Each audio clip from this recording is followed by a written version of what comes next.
Detroit with the ball. And they double up Adebayo. To the wing on the left. Here's Smith. Jokic. Nikola Jokic. Goes up and lays it in. Nice and easy. Timeout, home team. Jokic putting his size to work. Hard to stop down low. And now a timeout called by Brian Keefe. And while Nikola Jokic has lots of years left in this league, he's already an all-time great, Grant. You know, B.A., not many guys have won multiple MVPs and a title, but Jokic has already accomplished so much. And with his size and skill set, Jokic can be elite for a long time and add to that impressive resume.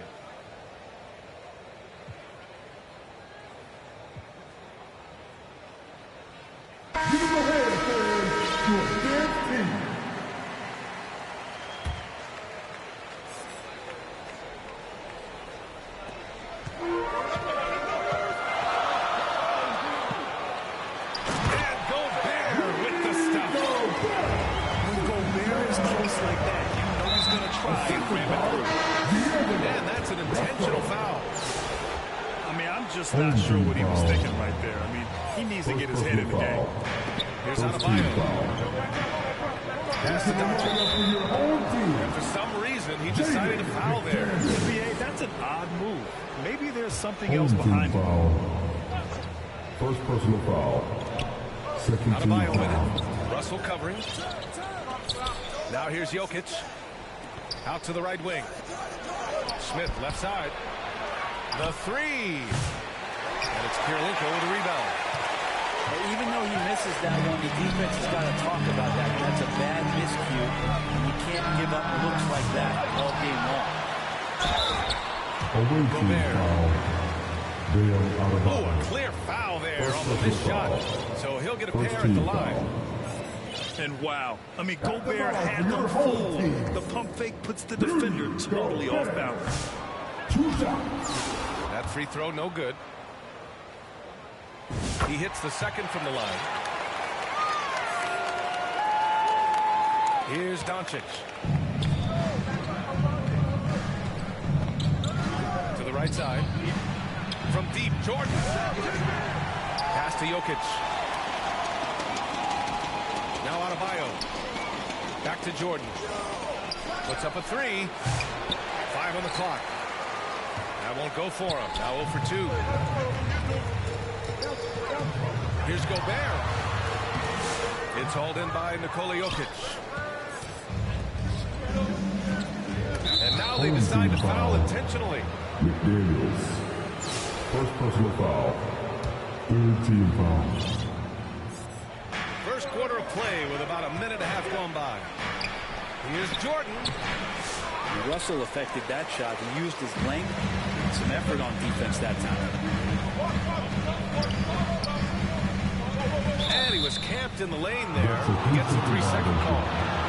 The ball goes to the other team. And it's Detroit with the ball. Smith outside. Here's Doncic. To the wing, right side. From deep, Jordan. And it's Gobert with a rebound. Pass to Wiggins. Driving inside.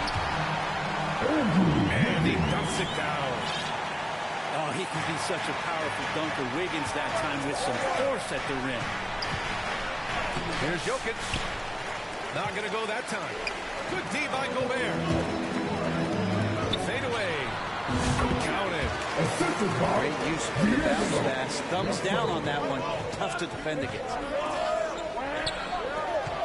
Doncic outside. Pass to Jordan. And there's a 3-second call. This one on the defense. Detroit shooting their first free throw in this game. At the line for one. And the free throw no good, but they'll get the ball back here. At 6'9", Bam Adebayo is on the shorter side of centers, yet he is elite defensively, Grant. He's been top 5 in Defensive Player of the Year voting a bunch of times. Bam has an incredible motor, a great IQ, and he's a switchable big. That's huge in today's game. Here's Hollins. They get it back. Controls the rebound and the putback. And man, I love it when Wiggins gets vertical. Such an impressive athlete. Right side Reeves. And again, no good by Detroit. Their offense has really come together, Graham. It really has, and the points are adding up. Nice shot by Kirilenko. Starting to find his rhythm. He's cooking, and he knows it. Yeah, right now I don't see any let up. I think he's going to just keep putting his foot on that gas pedal tonight. Now here's Lillard. Right wing. Shot clock at 5. Right side Barnes. And there's the shot clock violation. Couldn't get the shot off in time. Home team foul.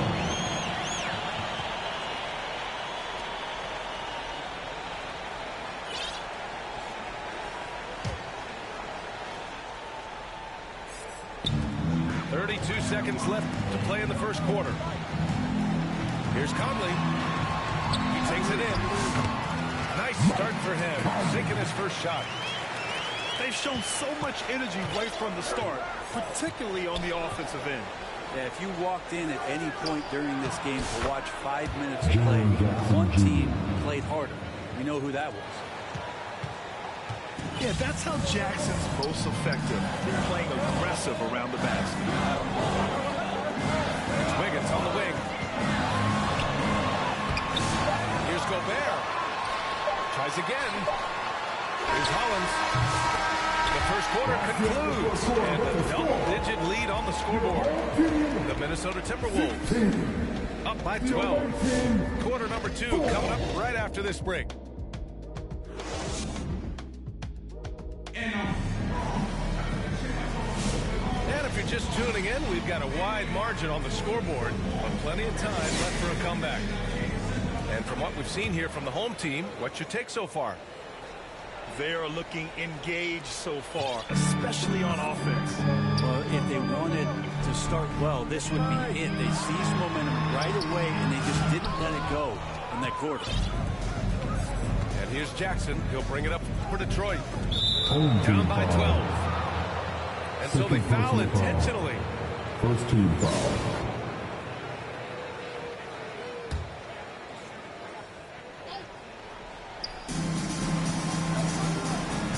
on the wing.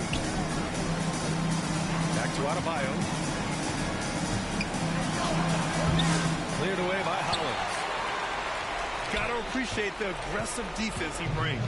Well, it's about the defensive end, and that's what guys feed off. He gives the effort down there at all times.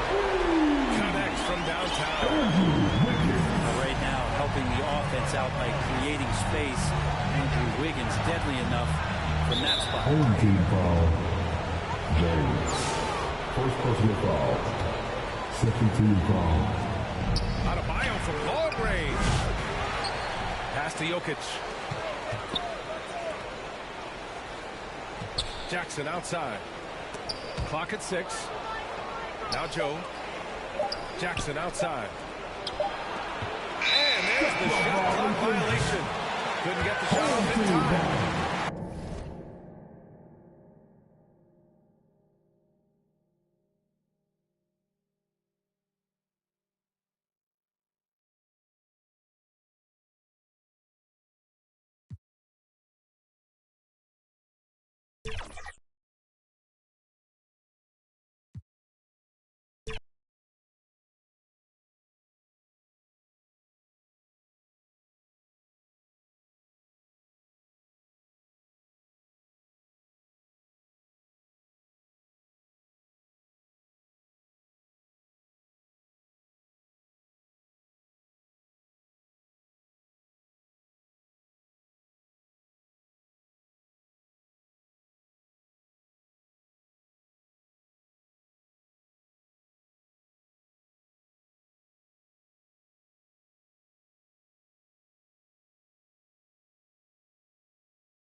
And so, off the tip, it's New Orleans. KD draws the double. For three, Mitchell. Andrew Wiggins pulls it in. And you could tell he thought that triple was going to fall. Doris, one of the more relentless players in the NBA, Donovan Mitchell. Kevin, what I love about him is he loves the lead role. He feels very comfortable carrying tremendous responsibility on the offensive end. Donovan, one of the more confident players you'll meet. Offensive rebound. Rubio. Can't get it to fall. His defense so valuable. Not many can bother that shot at the rim.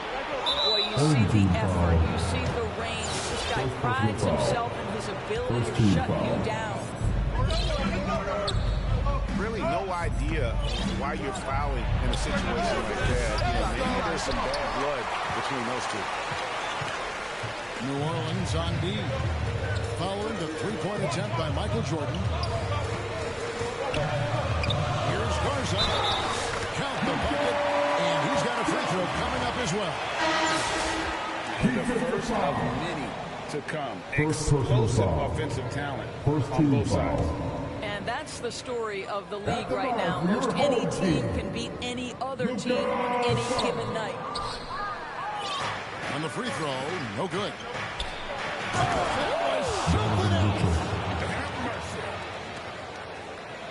How high was Donovan Mitchell? How pretty was that dunk? My goodness. Out to the right wing. Garza, no good. And it's Adebayo with the ball for New Orleans. And that's an intentional foul. First personal foul. Second And here team in the foul. first, closing in on 2 minutes play. Outside Jordan. Back to Mitchell. Down to 5 on the shot clock. Here's Durant.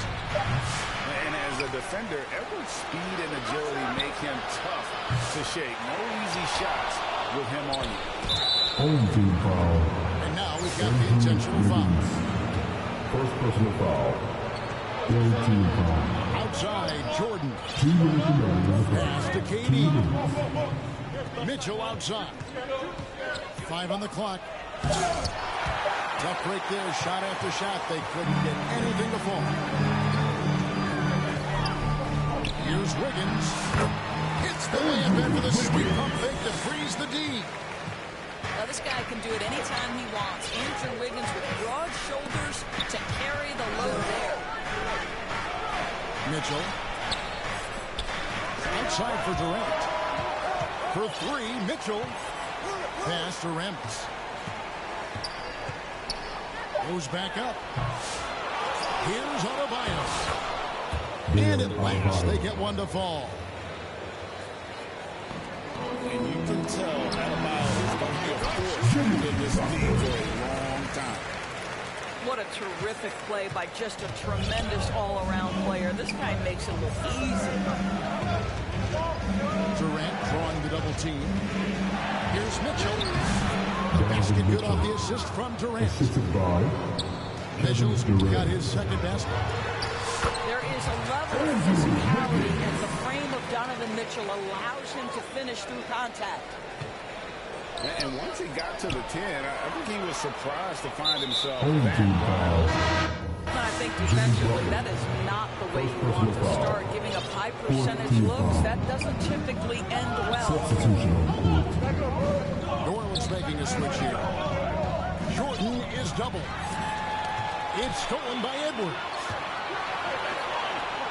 Goes up. And it's Durant with the rebound. There's Lillard. From down in the low post, it goes. Assist goes to And there's an edge to Jordan. Lillard's game. He's fearless, and you can see it when he's finishing in traffic. Just 1 second between the shot clock and game clock. And Wiggins able to finish. Wiggins has got 6 points. That hard blue-collar work ethic on display. This guy just beating everyone to the ball. Garza gets the bucket. And they've done well at taking advantage of some late defensive Home rotations team foul. and getting the ball in the paint. An intentional foul committed, but for what purpose, Greg, I'm not sure. At the ball to be away team. Right there, I can't imagine why he thought it was a good idea to foul there. Boy, that's not the result I would have predicted. Usually you can take those to the bank That's when he's just on the the fourth line. quarter with the score. And we reach the end of the first. 12. The visiting team. 8. And hope you've enjoyed the broadcast so far. Halfway through the first half in this one. Guys, what's your take on the home team so far? Playing inside out in that first quarter led to some high percentage shots in the paint. It is great when you can get that established early because to me it opens up every other aspect of your game.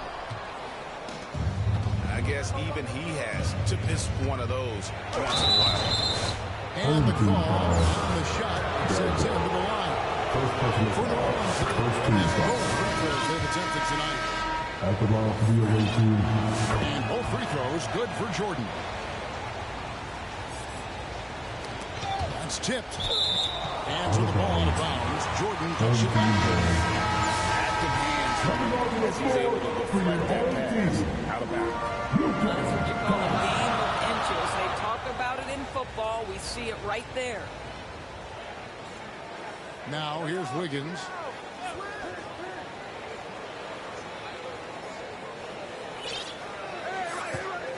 Shot clock at 5. And Wiggins holds it down low. Andrew Wiggins should get a 10 for degree of difficulty. That was beautiful.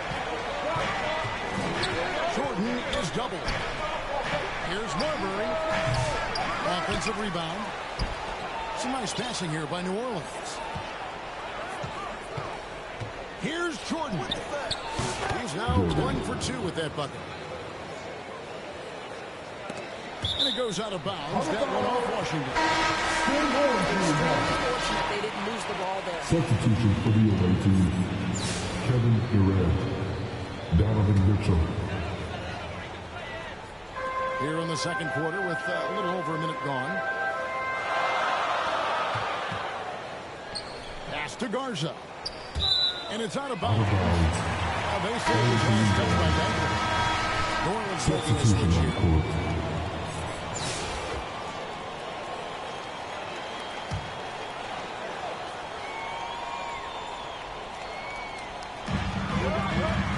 Here's Edwards. Oh, what a physical score from Edwards. Assisted by Anthony Edwards in the painted area is going to be a force. Size, strength, and hops. Look out. You hear, Doris, people now calling Anthony Edwards one of the faces of the NBA. How about Anthony Edwards for bounce? Go ahead, Ant. New Orleans trails by 6. Here's Durant. And finished up by KD. Oh, just solid on the one-handed slam. And guys, when it's a tight ball game like this, he's the guy they want with the ball. It's pretty hard to shoot over a 9-foot standing reach. KD, send it back. home team foul. First trip to the free throw line for him in this one. Second personal No foul. good on that. Second team foul. Probably a little draft in the arena tonight. He's the last guy you expect to miss the mark by that much. Absolutely. 1:57 left in the first half. Left side, Edwards. Edwards with another miss. And it's Mitchell with the ball for New Orleans. Kevin Durant. It's a three-point game. Easy money for the Slim Reaper. Nice finish. And into the basket. It was last touched by McDaniel. Substitution on the court. New Orleans making a switch here. And a deep three from Russell. And it's KD with the rebound. To Marbury. And the layup is good. Marbury's got the lead up to 1 now for New Orleans. And guys, they continue to put a lot of pressure on the interior defenders with their down low. More repetition against the more awareness you develop. D'Angelo Russell showing a desire to get his teammates involved. Mitchell outside. Number 3 off target. Pass to Ingles.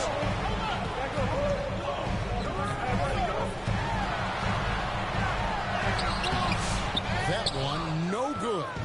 Good D by Mitchell. Adebayo drives in. Misses the layup. Clock management. This is where they can get a 2-for-1. And Kevin, every opportunity counts. And that's a foul called on Bam Adebayo. That's his first foul. First personal foul. A big group substitution here for New Orleans. Here's Hollins. Pass to Russell. Just 5 to shoot. Love 3. It's rebounded by New Orleans. Here's Lillard.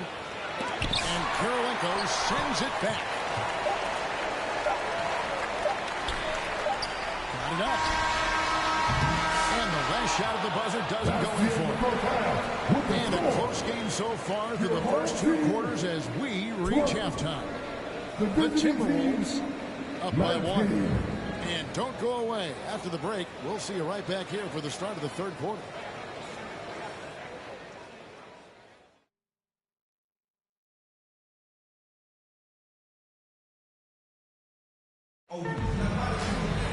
And if you're just joining us, we've played through the first half in a game that's been fairly even so far.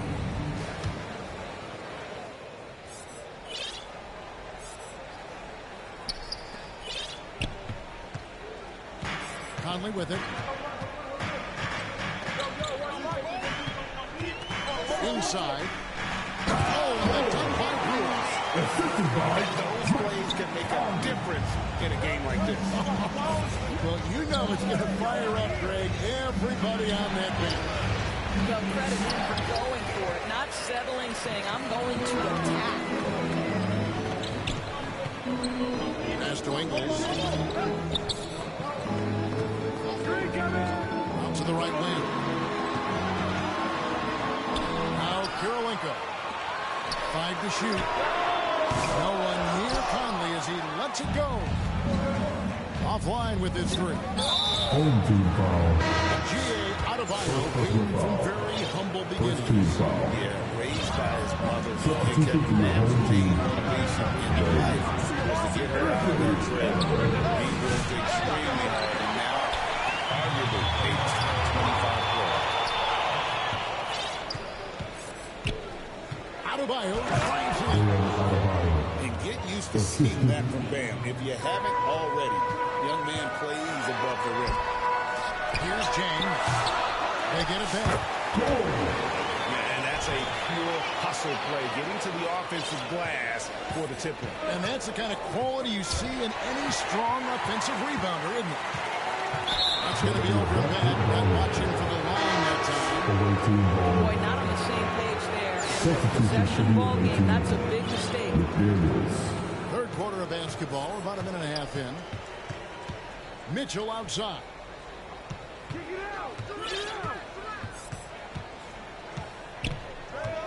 Pass to KD. Brewer with the steal. And here's the break. Here's Edwards. Got a hand on it. And an intentional foul right there.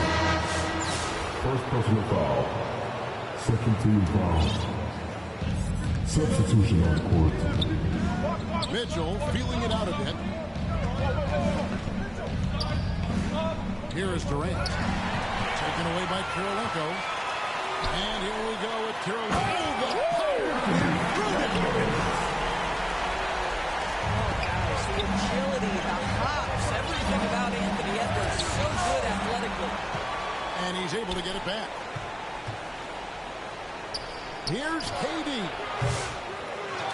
Tries yet again. Mitchell outside. Knocks down the 3-ball. Three-pointer. Mitchell's got 7 points. Boy, how quick from the touch to the release for Donovan Mitchell. Look out, defense. Here's Kirilenko. And that one is stuffed right through. And just punishes the D for falling asleep Timeout at the over wheel. A little disorganized that time, and the result 2 points in the loudest way possible. Yeah, sometimes aggression can overcome certain offensive limitations. You saw it right there. Now a timeout called by New Orleans. And as the coaches go to the clipboard to outline their strategy during the timeout, the players getting a chance to rehydrate with some Gatorade. That's key to staying fresh all the way to the final whistle. And Kevin, it really is. And every one of these players knows it. They're all making sure to stay hydrated. It's impossible to play your A game if you're not getting enough to drink, especially towards the end of games when the physical toll of a long contest really starts to add up.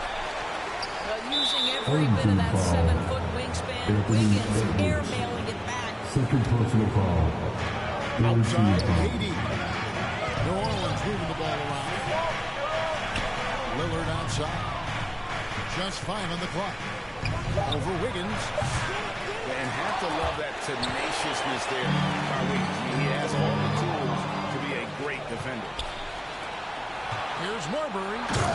And he takes the fantastic lead pass up strong for the slam. That's a stomach punch, guys. Turn it over and give him a free run to the ball. Oh, you're so right. No question who has the momentum now. It's still close, though. These teams have been neck and neck. Let's see the response here.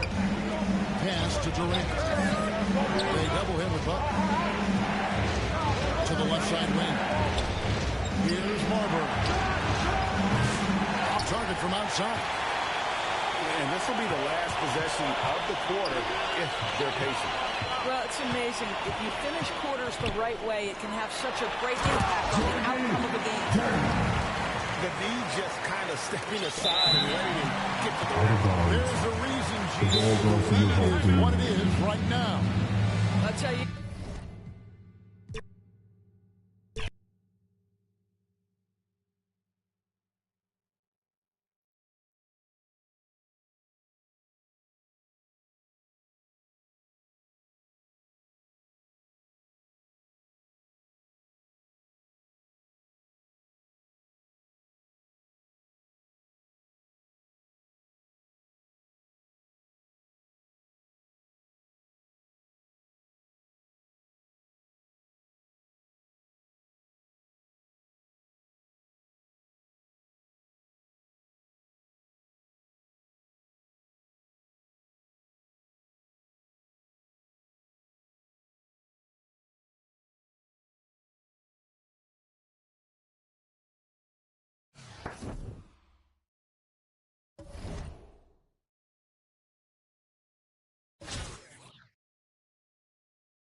Chris Conley. Left side, Butler. To the middle. It's stolen by Adebayo. And he commits the intentional foul. Yeah, not sure what that was about. I mean, talk about a brain cramp. First team foul. Outside, Gilgeous-Alexander. Double team on Gilgeous-Alexander. And you got to admire the tough-nosed nature of Butler, not allowing scorers to get comfortable when he's on. And when he's on the floor, offensive rebounding is always going to be a strength for him. Greg, he keeps so many possessions alive, doesn't he? Yeah, you can feel Coach smiling on the sidelines with every offensive board. First team foul. First trip to the free throw line for him in this one. Probably a little draft in the arena tonight. He's the last guy you expect to miss the mark by that much. Booker draws the double. Out to Anthony. Wiggins with the rebound. They say it's a make or miss league, and there's sometimes that you miss. Here's Garza. Down low. It's stolen by Gilgeous-Alexander. An intentional foul committed, but for what purpose, Greg, I'm not sure.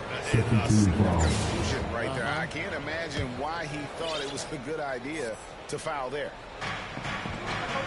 And now, just over a minute played here in the first. LeBron And that James. one's good. James. I like this wrinkle. Put LeBron off the ball and then make a play for him. Well, G.A. Adebayo came from very humble beginnings. Yeah, raised by his mother. And Kevin Bam's main motivation in life was to get her out of that trailer. He worked extremely hard and now arguably a top 25 player. Here's Butler. They get it back. Here's Brewer. Oh, good on the triple. And now, here's Gilgeous-Alexander, the fast break champs. And so they foul intentionally. First personal foul. Third team foul.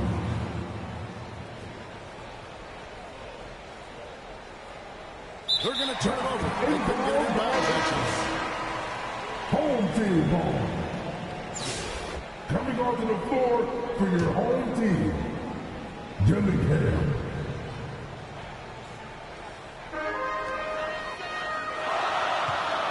Here in the first quarter with about 2 minutes gone by.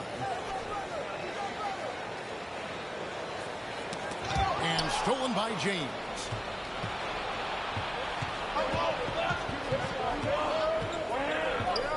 Fires the three. Bangs home the trifecta. LeBron's got 5. And we'll get a look at how the Hustle Step game has been going for Boston. From the very start of this game, they have been giving the ball handlers trouble, using good pressure to force turnovers and get steals. And you can't turn it over against this team. That's a recipe for disaster. And we're seeing the results of it. Shots good by Anthony. And Anthony is certainly capable of sinking the triple. He has to respect that quick release and get out on it. Putting something extra on Wiggins, showing off what he can do. And Anthony gets double teamed. Misses the three. And he used the pump fake well there, but he couldn't capitalize. Dillingham with the bucket. And once it got to the 10, I think he was surprised to find himself that wide open. Easy possessions like that literally are just a gift. You just dream of them. You'll gladly take those. The adjustment, man, what a finish. Not watching the line there. That'll be a backcourt violation.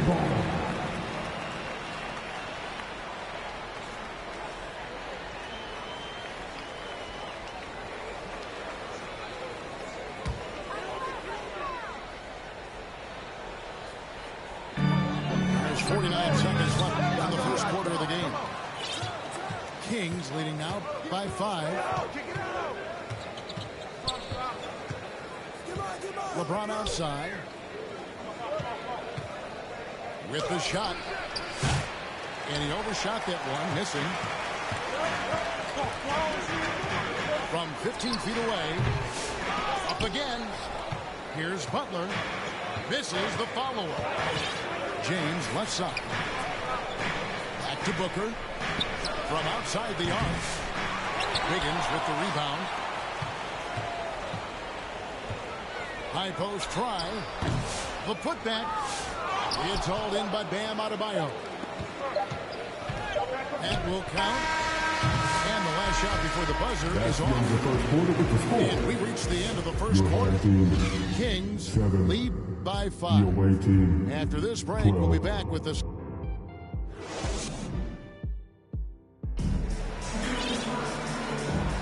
And if you're just joining us, we've played through one quarter in this one. And taking a look at Austin's performance here, guys. What have they been doing, or what haven't they been doing? You got to credit their defense, communicating, rotating, making plays on the ball.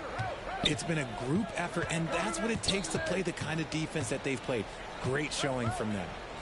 And they double up James. No one near Adebayo as he lets it go.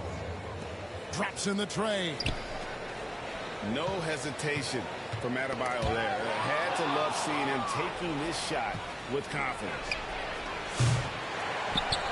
Top of the key, Gilgeous-Alexander. Lock at 6. Back to James. Launches it. Offensive rebound. Here's Adebayo. Kicks it out to Booker. And that's an intentional foul. Second personal foul. First team foul. And Brian Keefe wants to take a timeout. Trying to find some answers offensively. Yeah, they need to regroup and maybe try and draw something up that can get them a clean look at the basket. Make some noise!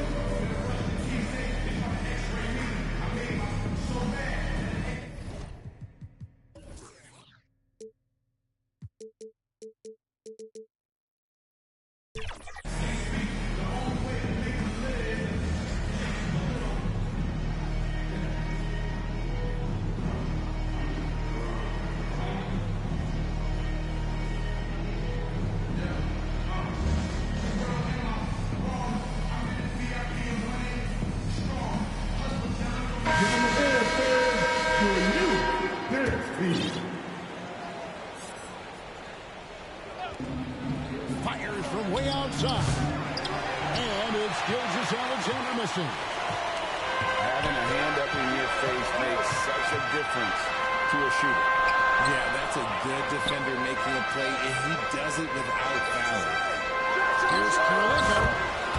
Off to a good start as he hits his first shot attempt. Pick works well there. Not much resistance from the D. Yeah, that just comes down to a lack of effort. The defender has to do a better job fighting through the screen. On the wing, Wiggins. Shoots over Gilgeous-Alexander. And great read there by SGA. Knew the shot was coming and just trusted his instinct. They recover it. James. Rudy Gobert with the rebound. The shot's there for him, and he's got to take it. I don't care if he doesn't convert. That's a shot he has to continue to take. Stepped in the line.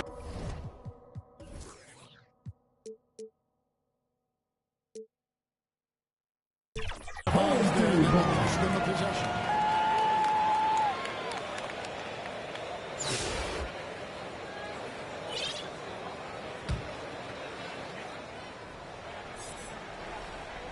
Two minutes now played in the second quarter. They have full court, man-to-man defense here. They need a good offensive possession. Yeah, they've gone a long time without a bucket. 2 minutes. Collins up top. It's to Wiggins. Drills the three-pointer. Wiggins has got 6 points. And Wiggins excels at reading defenses as well as understanding when to just catch and foul. Here's Kirilenko. And he could not get that one to go. Out of contact, and he'll go to the line for 2. This is his first free throw of the game. At the line for your home team. 2 shots. The first one falls. And you gotta love the all-around game Kirilenko has. He's terrific at both ends, and he can play at any pace, makes an impact all over the floor. And both free throws good for Kirilenko. No surprise there. He's about as automatic as it gets from the stripe. I hope I didn't jinx him. They get the rebound. Home team foul. And so they choose to intentionally foul. First personal foul. Second team foul. We're just over 2.5 minutes into the second quarter. Anthony. Again, the miss by the King. D'Angelo. He is single-handedly dropping the temperature in here with that cold streak. Right now, he's just in his own head. Not much you can do to try and push through it. Pass to Anthony.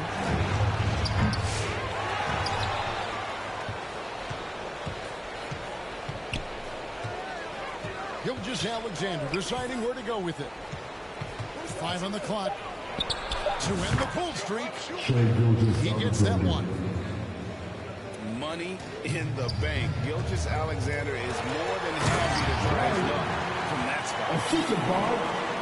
Just solid on the one-handed slam. And guys, when it's a tight ball game like this, he's the guy they want with the ball. And here's Booker from the arc. And the 3 ball is good.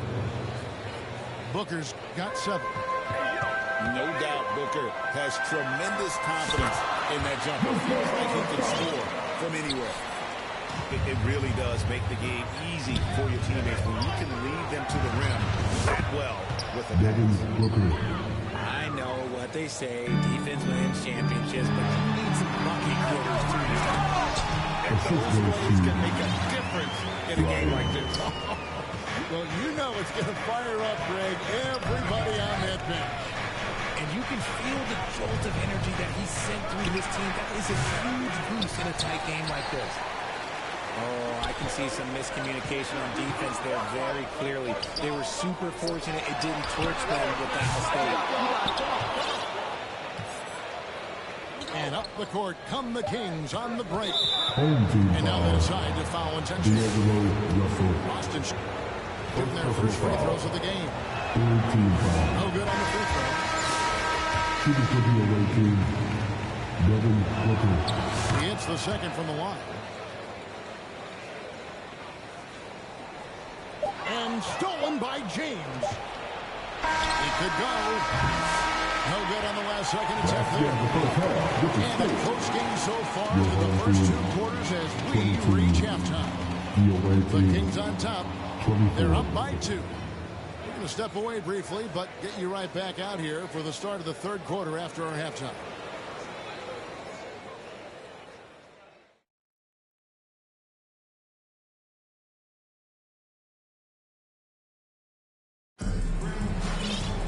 And we're halfway through this one. Plenty of basketball left in a game that's been fairly even so far.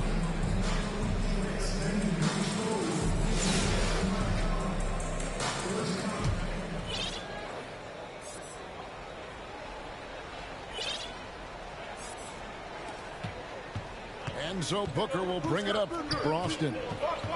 A 2-point game. That one a tad offline to the right, but drops in for him. Booker's got it going here in the start of the second. The first points in the 3rd quarter for the Kings. Love the pass there from Gobert. Always nice when your big man feeds his teammate. You know, when Rudy Gobert is down low, it strikes fear into the opponent. This is a guy who has led the league in blocks and rebounds at different times. Inside the paint, he is just a nightmare to battle. And now we've got the intentional foul. And Brian Key wants to take a timeout. For your home team. Greg, seems like we always talk about Shai Gilgeous-Alexander's offensive side. But when it comes to deflections and steals, his defense, he's one of the best. Yeah, his two-way ability is sometimes overlooked in the mainstream media. But people in the know how good of a defender he is.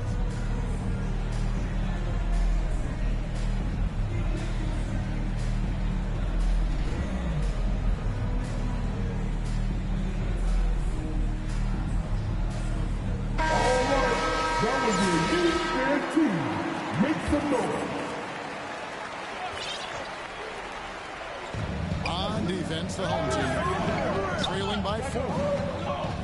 They go to the intentional foul. Third personal foul. Second team foul. Substitution for your home team. And here are the Kings now. Booker with the deep 3. And it's out of bounds. Last touch by Booker. Home team. And Brian Keith wants to take a timeout. On the floor for your home Gotta team. like what Devin Booker is doing in this one. He continues to burn them with his scoring. And the coaching staff's going to have to come up with a different approach defensively. Make some noise.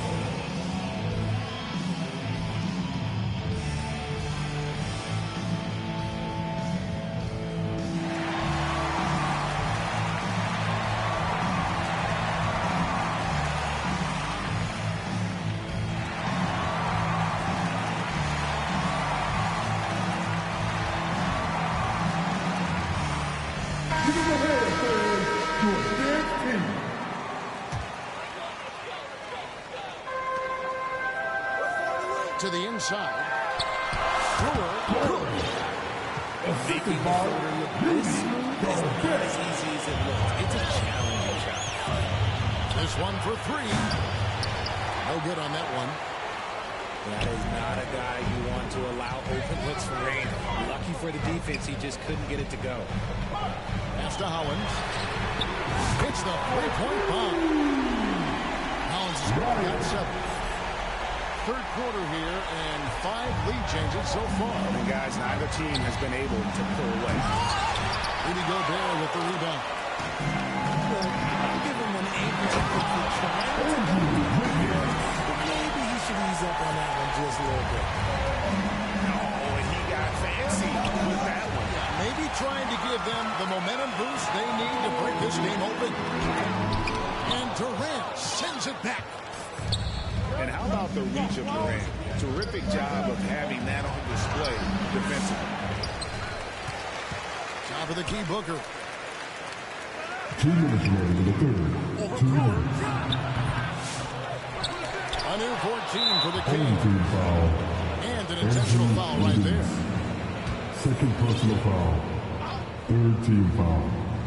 On defense, the home team. 3-point lead. And there have been some terrible shot choices here, Kev. That's not a good look at all. Here's Russell. Sweet move. And it's good on the way. Good gentle touch inside. Russell really improving as a finisher. They could use a big shot here to get this offense going. Too many empty possessions. Right now, they need a basket. And Durant gets it to go. You can't lose a shooter like him on the court. The ball will find its way to him, and he will drill it through each The ball time. goes to the away And team. out of bounds as Austin gains possession. Into the lineup for your home team, Anthony Edwards. And Austin has possession. On the wing, Gilgeous-Alexander. And Hollins pulls it down. Here's the break. Gobert with it. Guarded now by Durant. And finished off by Gobert. Not stopping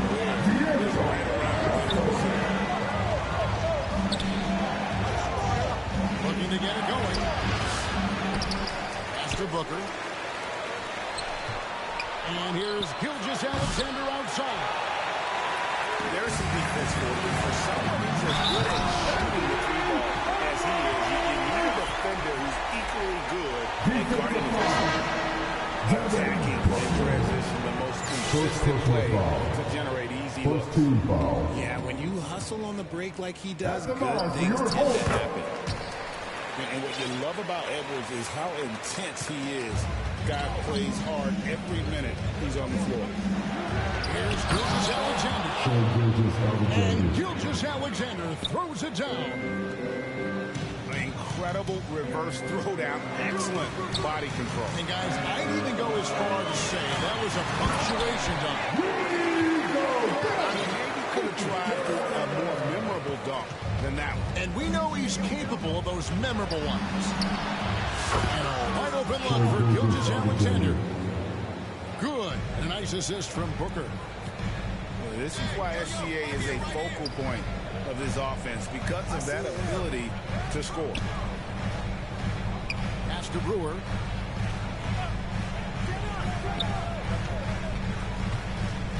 To the left wing. Back to Conley. For the three. And no luck with that time on the buzzer beater. And that's going to do it for the third quarter. The Minnesota Timberwolves leading by 4. And we're just moments away from the start of the fourth quarter. Stay with us. And with 3 quarters behind us, we start the fourth quarter in what is still anybody's ball game.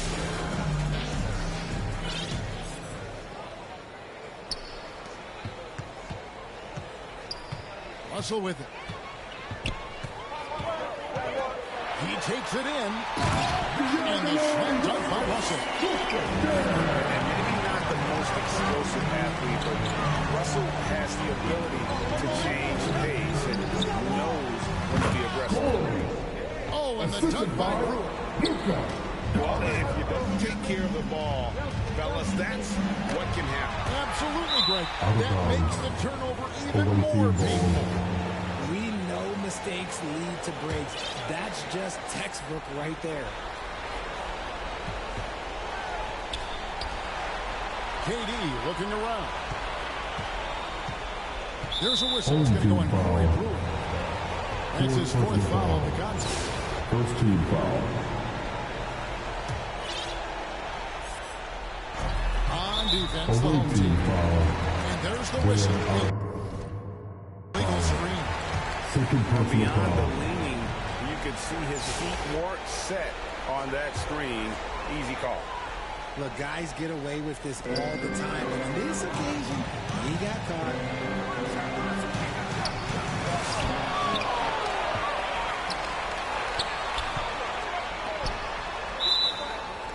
3-second violation.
Here's Holland.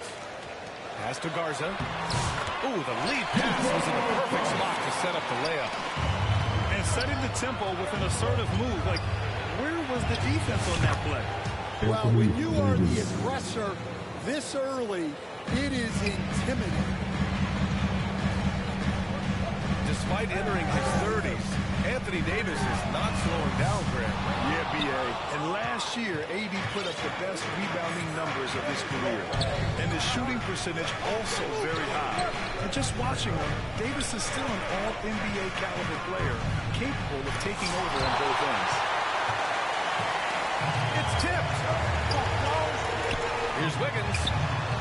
Pass to Garza. They get the rebound. And quickness to the ball. Wiggins has elite traits, and you solve him in that sequence.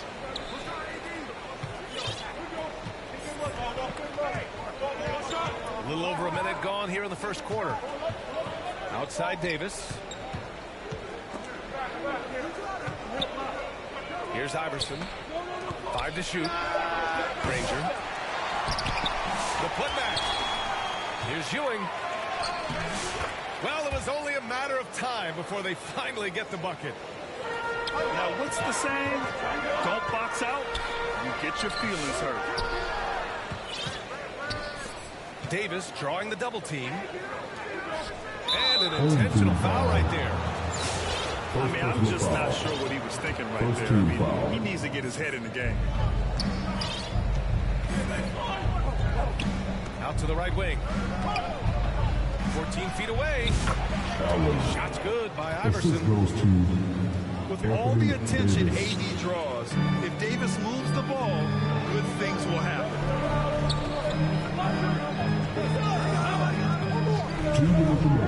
Here's Garza.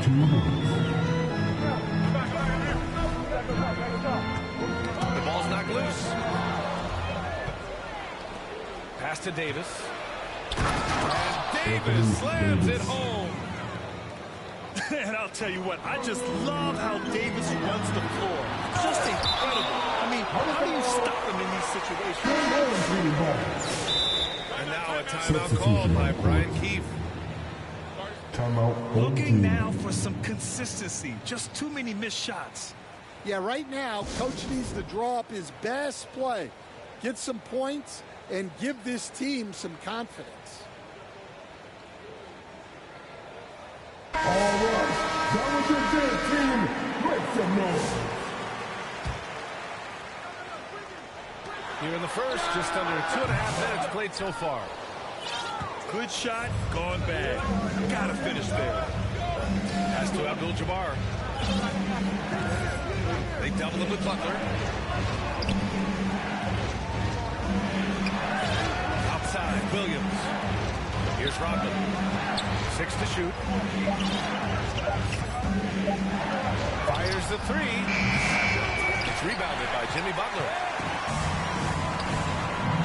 Here's Russell. Count it. 1 for 1 to start the game. The aggressive move by Russell. He's got the deep bag of tricks. So tough to stop. To the left side wing. Pass to Ellis. Here's Rodman.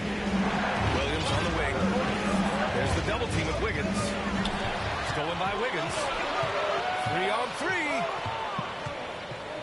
Here's Russell. Takes him. It's deflected. And it's Jimmy Butler with the foul. That's his first foul of the game. First personal foul. Second team foul. There's 31 seconds left in the first quarter. And they go to the intentional foul. Toronto shooting their first free throws of the game. The free throw drops for Williams. Shooting for the away team. Williams taking 2 shots. Second free throw, no good. And here they come. Kicks it out to Clark. Pass to Garza. And he drops in the layup off the glass. Garza's gotten his second bucket. Well, he sends it inside where they can get a high percentage look. That's just great basketball. The amazing thing about AD, don't have to create for him. He's a big man who can create for himself. Russell, that's good. Yeah, you want to get him going as soon as possible. Great way for him to start this game. Yeah, and I'll tell you what, if he gets into a good rhythm early, we're at the end of one in a close game so far. And we'll get things started in the second quarter when we return.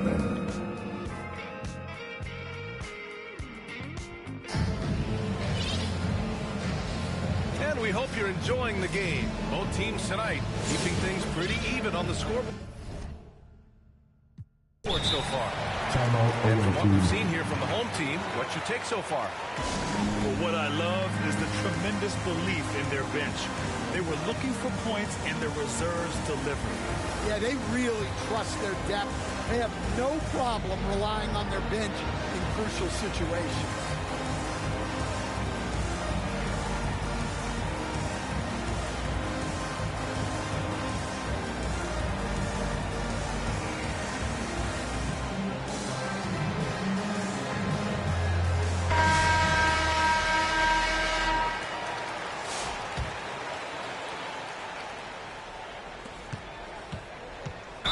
We've got an intentional foul. Jimmy Butler.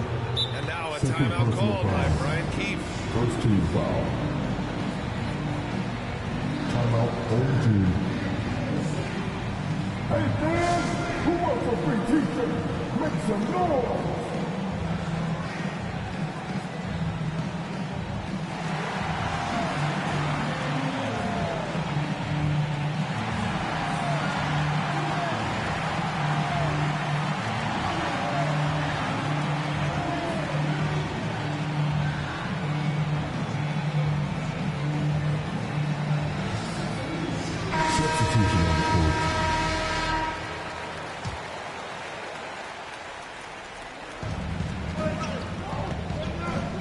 There's the steal. Here's Hollins. No points yet.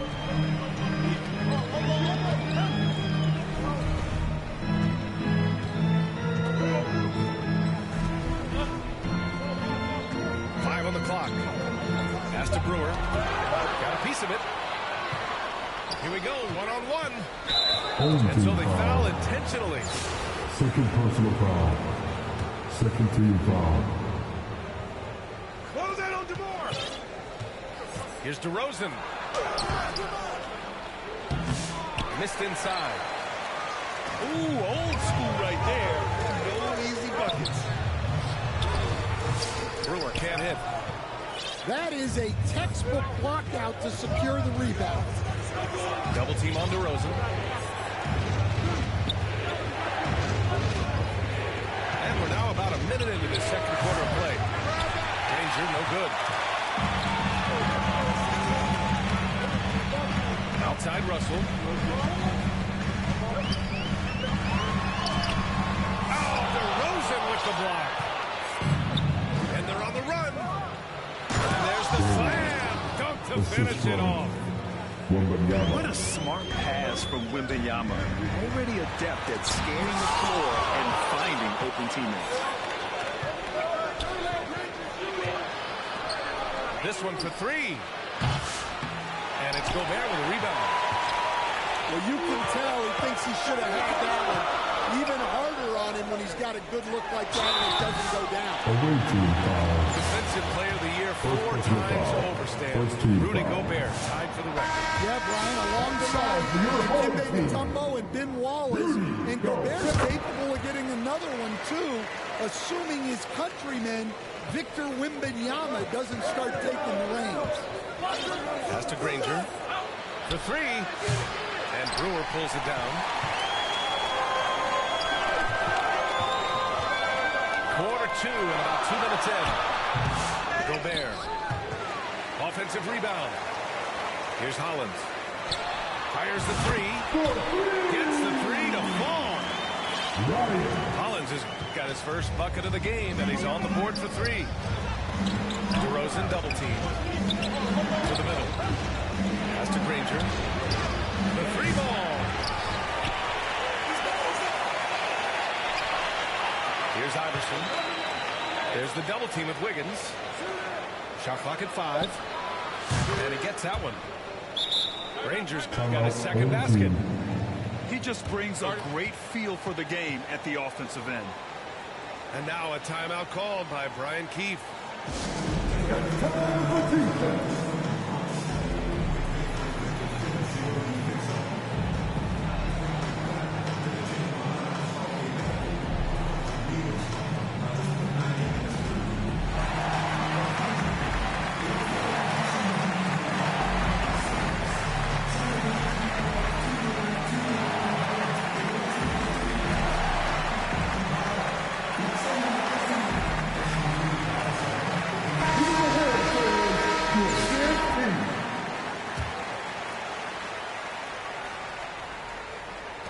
Here in quarter 2, we played a little over 2.5 minutes now. Now Russell. He's got 5. Inside. Here's Hollins. That shot's good. Russell making the play. Hollins has got 5 now. When they get their opportunity to punch it inside, they don't hesitate. Ooh, Gobert with a steal. Here's Wiggins. Back to Gobert. Oh, finished by Gobert. You're best to get out of Gobert's way. You don't want to be on the wrong end of that tug. Ranger, no good. Will playing his role to perfection, using his size to control the glass for his team. And that's gotta hurt. A turnover for a free run at the rim. And now we know who has the momentum. A sequence like that really does sting. I'll tell you that much. Russell deciding where to go with it. Shot clock at 6. From deep three-point range. Rebound Toronto. I know that he has the ability and confidence to sink that shot. Better luck next time, maybe. Yeah, it's one of those heat check shots, and heat check is a synonym for bad shot. With the score, your home team, 19. The visiting team, 17. And in that first half, we saw a pretty tight battle. We'll soon find out what sort of adjustments were discussed during halftime.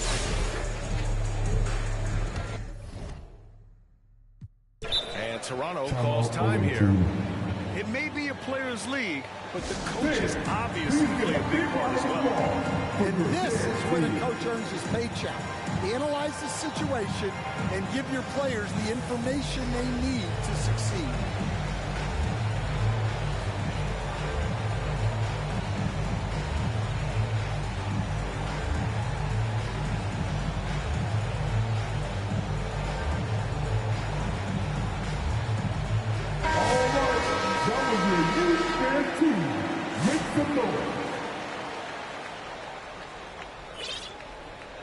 And so here is Toronto.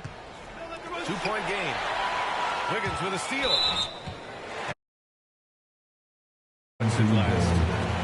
That's a careless pass and a wasted possession. That's just unnecessary. Here's Dillingham. No points so far.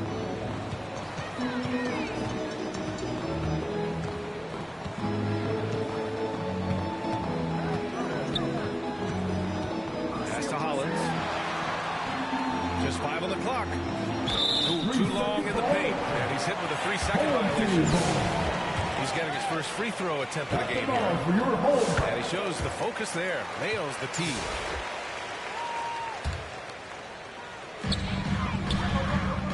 Wiggins from long range. It's hauled in by Wembanyama. The shooter thought he had enough space, but the defender was right on him.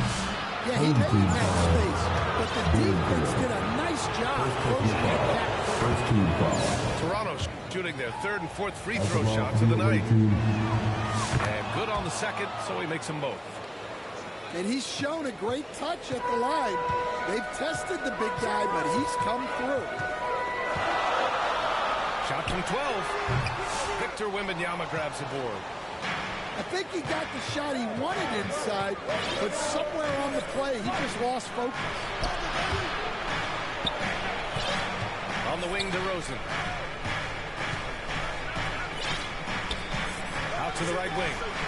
Here's Granger. And unable to get the go-ahead bucket there. Fast break. Here we go. Shot is good by Brewer.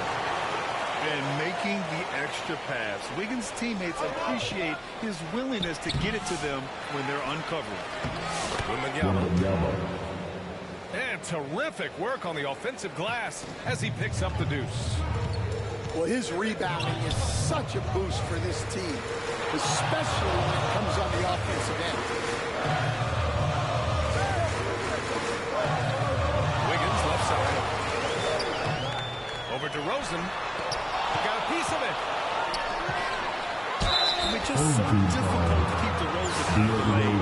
He draws a lot of fouls in there in the paint. First trip to the free throw line for him in this one. And it's tied up with that one. So after making the first, he goes 1 for 2.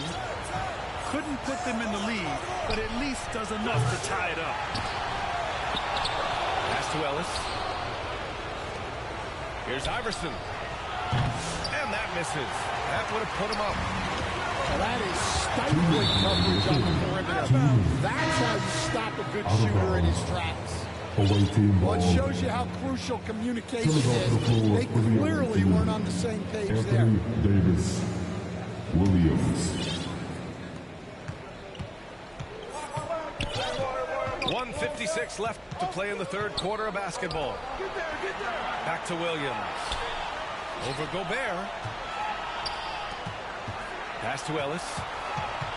Here's Rodman. Down to 5 on the shot clock. Double on Wembanyama for the lead. Rudy Gobert with a rebound. It's a one-on-one situation. Outside Russell. Here's Hollins. Williams defending. They double him with Wembanyama. And stolen by Williams. Pass to Wembanyama. Outside Davis. Here's Williams. Deflected.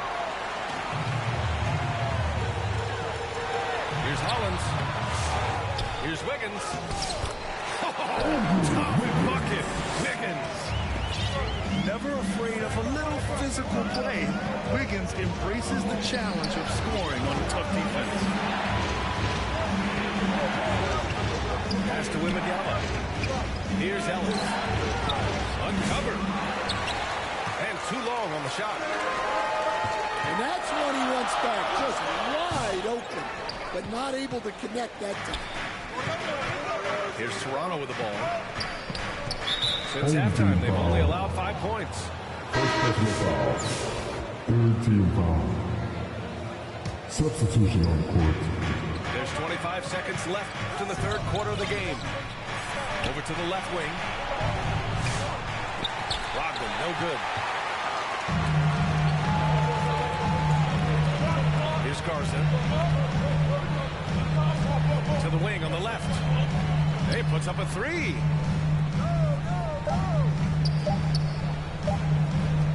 But if it goes, oh, he got it up in time, but it wouldn't fall for him. We're at the end of the third quarter, and we've still got a close one. The Minnesota Timberwolves, they lead by 2. And we're just moments away from the start of quarter number 4. Stay with us. Man, I know I speak for all of us when I say I can't wait to see what kind of finish awaits us here in the fourth quarter. Here's Russell. Oh, it's stolen by DeRozan. And he commits the intentional foul. First personal foul. First team foul. Outside, Williams. Double team on DeRozan. Some room here for Williams. And he gets it to go, hitting off the back of the rim. Well, look, if he misses that shot, coach might think of benching him. He's pretty fortunate he got that one today. Pass to Garza.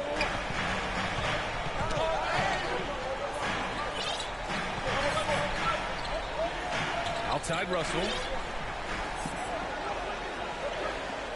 Just 4 to shoot.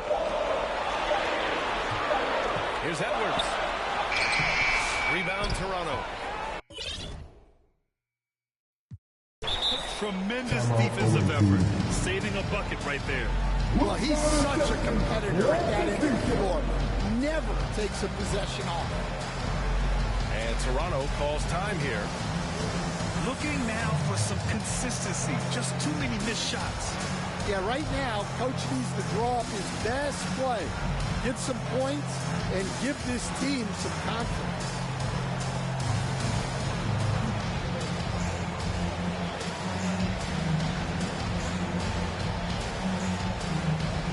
Chance here to catch up with Allie from the sideline. Thanks, guys. I was able to hear John Thibodeau coaching his team during that last break. He dug into his team for being too complacent on offense, saying, you're just chucking up the first 3 you see out there. Being more patient on offense, move the ball around, make the defense work. Guys, let's see if ball movement improves out there. Okay, thank you, Alex. To take the lead. Ranger, no good. And the ball ends up out of bounds. The ball goes to Keep possession. Well, that's just a careless pass. He's lucky that was just deflected and not kicked off. Russell with the ball. Edwards. Home team foul. The whistle blows. It's going to be on Anthony Edwards. First personal foul. That's his first foul of the First team game. foul. Well, you always want to play aggressive on the boards, but he was a little too aggressive that time. Yeah, but I don't mind the guy battling down low. Let him know there's not going to be any easy rebounds. Oh, they get a hand on it. Right side, Wembanyama. And again, Toronto, no good. In transition, here they come. Outside for Russell. Here's the 3. He drops it from range. He wants the ball, has a flair for the dramatic, unfazed in big situations. Iverson can't hit.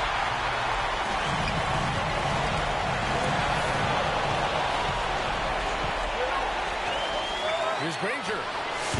Cleared away by Hollins. Kind of wonder where his head's at.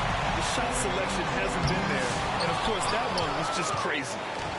Toronto trails by 3. Home team foul. And now they decide to foul intentionally. Toronto making a switch here. And Toronto calls time here. They're behind by 3. A minute 37 left to the game.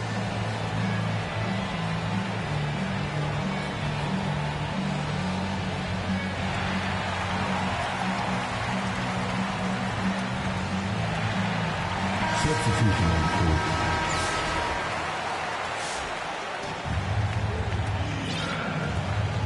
Just under 2.5 minutes gone by now in the final quarter. That one stinks. In a game where every possession counts, he just gave one away.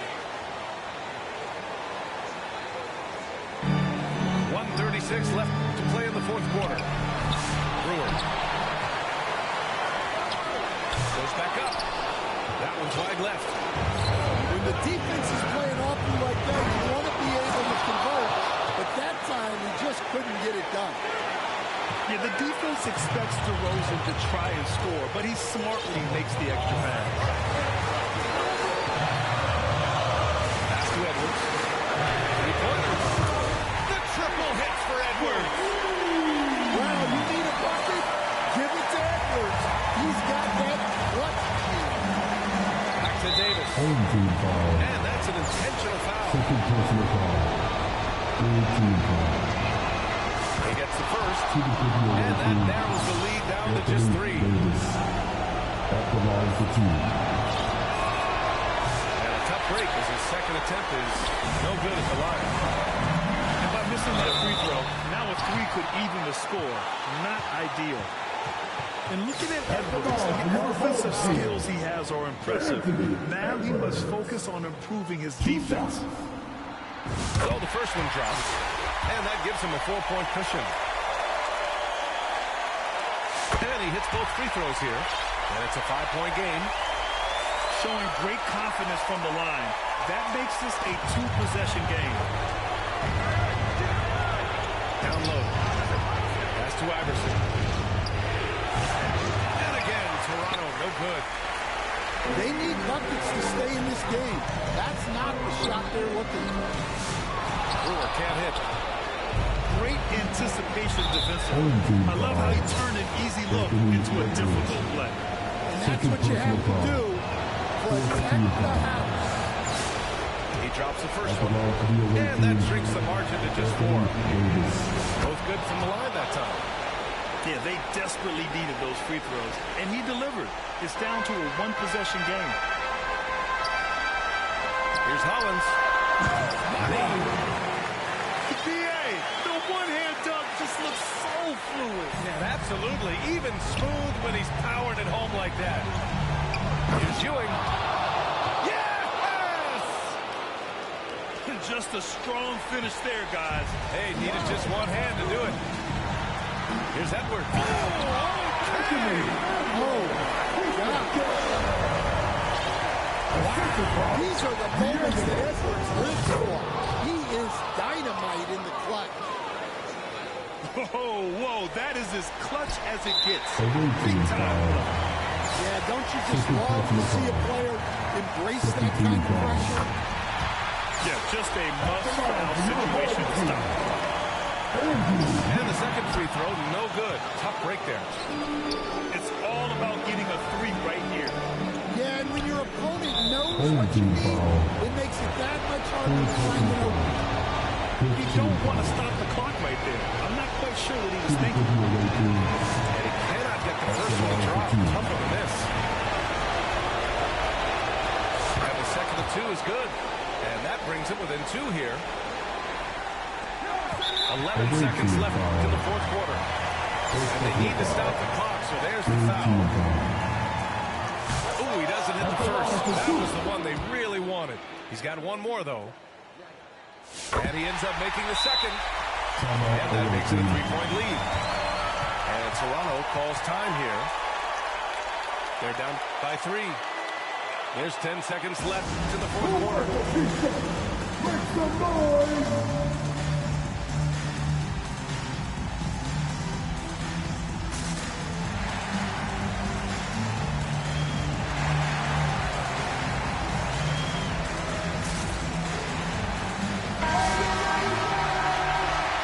Substitution on court. Here's Iverson. Pass to DeRozan. Launches it from deep. And so they choose to intentionally foul. Jimmy Butler. Third personal foul. Team is in the penalty. Good on the first. And that brings him within 2 here.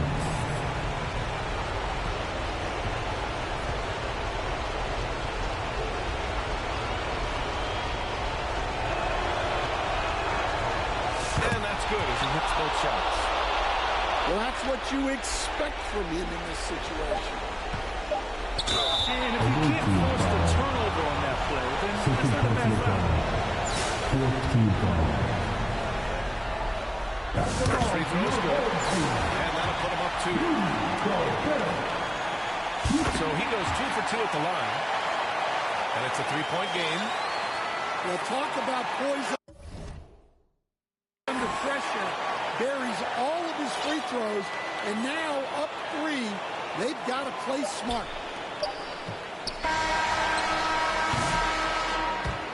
We win. And so they get the victory here at home. That was an incredible night of hoops. A tremendous finish. They waited until the very last moment to seal it. And so many times we see these close games won by the home team. Well, folks, that's going to do it for now. For Grant Hill, Allie LaForce, and Coach Stan Van Gundy, this is Brian Anderson. Thank you for watching the NBA on 2K Sports. So long, everyone.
Cleveland will get the first possession. Here's Yao. And it's Antetokounmpo picking up the assist.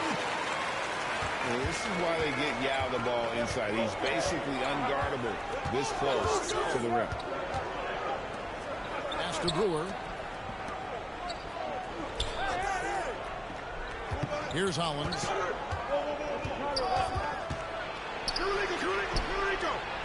Lays it up and banks it in. Ryan Hollins. An efficient start here offensively, working it inside for the easy two. Now Yao. And Yao slams it in. Check out Yao doing big man things. I mean, this guy's size makes those openings easy picking. Hollins. Here's Brewer. And he drops that one in. It's not the best of shot selection there, but you know what? You do not look a gift horse in the mouth. Pass to Thor. That's a 3-second And it's a defensive 3-second violation. Cleveland ball. He's getting his first free throw attempt of the game here. Cleveland. And so he hits the technical free throw. Well, when it comes to desire to create offense, there's no cause for concern with Devin Booker. He's a natural scorer. They swipe it.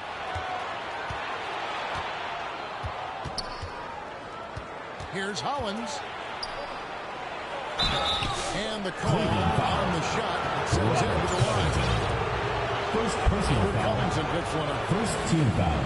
And I like the fact that the defense is shooting to protect the rim at all costs. Definitely saved a layup with that foul, and you'll make him earn them from the line, and that's what you want to see. Well, he's certainly been on target with the free throws. Such an advantage when your bigs can knock them down from the line. Now Cleveland here's Hollins. Yao And Ming. there's a call on Yao. First personal foul.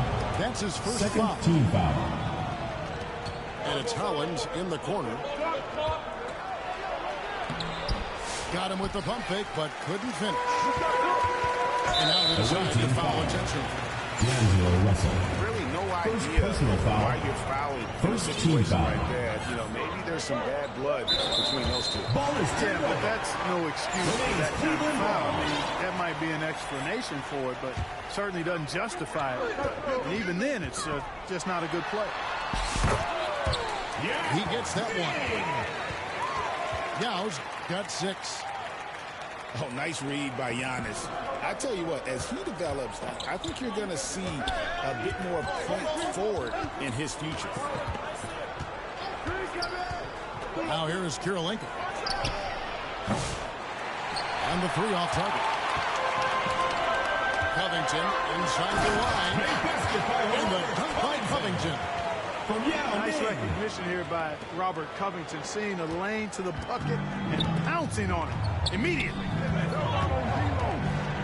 drive by Russell. D'Angelo Russell.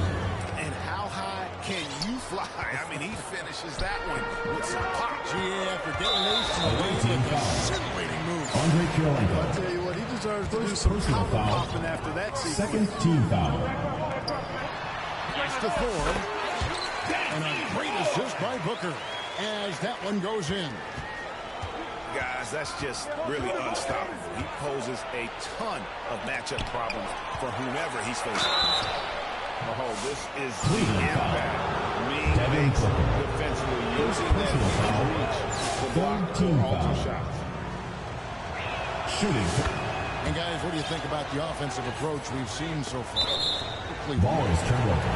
And guys, The ball goes to Cleveland. doing a great job of just getting the ball on a string, creating some opportunities.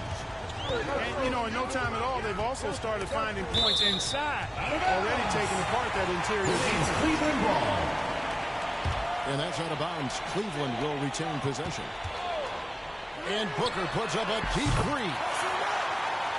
Sinks it. What range from outside. Wow. You know, even in his college days, three-point shooting has been one of Booker's biggest strengths.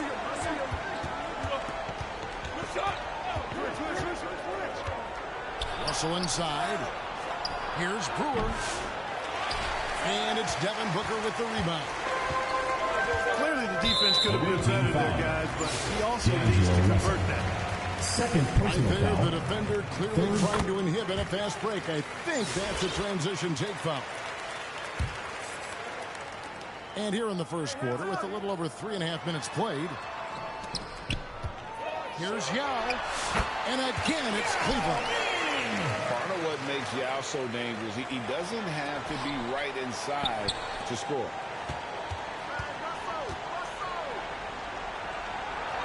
Pass to Ingles. Russell with it. Misses the easy stuff. Covington inside the line. That's And the so end of the is first Cleveland, quarter with the score. bringing the quarter to a close Cleveland, with a 7-point 17. lead.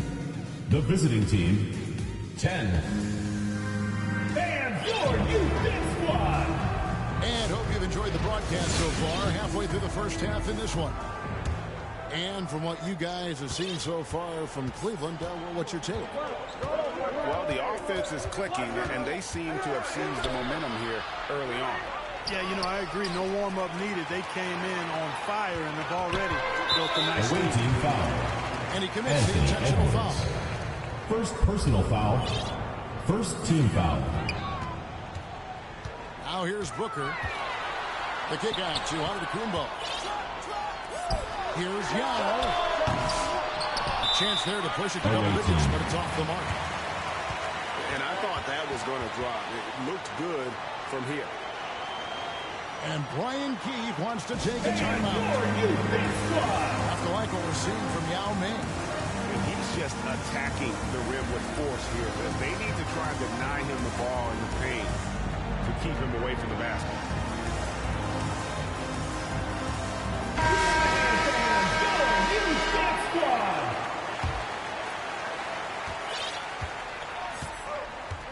Now Conley. Pass to Wiggins. There's the three. Good D by Booker. And you could tell he thought he had a little more space, but the defender was right there. You know, that's a trademark of his defense. Quick to react, close down the shooter, and then affect the shot. Now here's Hollins. Kirilenko with it. Down low. Now Hollins.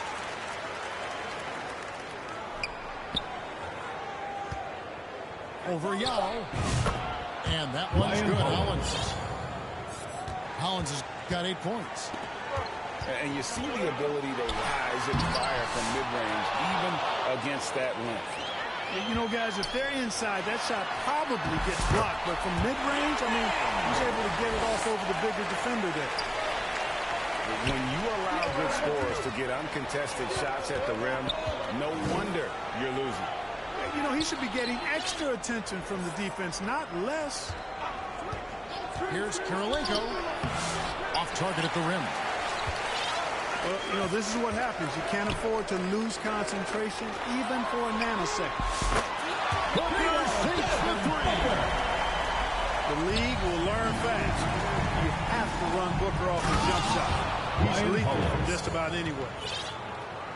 Michael Conley with excellent vision on that pass. Pass to Yao. Hollins with the block. Into the lane. It's rebounded by Cleveland. And priority number one has got to be the finish, guys, not the fancy stuff. Back to Yao. Three-pointer.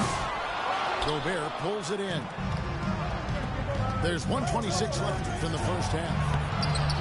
They get it again. The second effort. Hollins. Good work defensively by Yao. And here's Booker from the arc. Rudy Gobert with the rebound. With the drive. Ryan Hollins with the stop. And just a step ahead of the D in that possession there, making the pass. And the coaching staff loves when Booker attacks. Puts the pedal to the metal there. Here's Hollins. Yao with the block. And now we maintain central foul. And Brian Key wants to take a timeout. Second team foul. And they just can't seem Checking in for the away team. Offensively. D'Angelo Russell. I think this timeout, guys, is where you draw up some plays that are guaranteed to create some high percentage shots.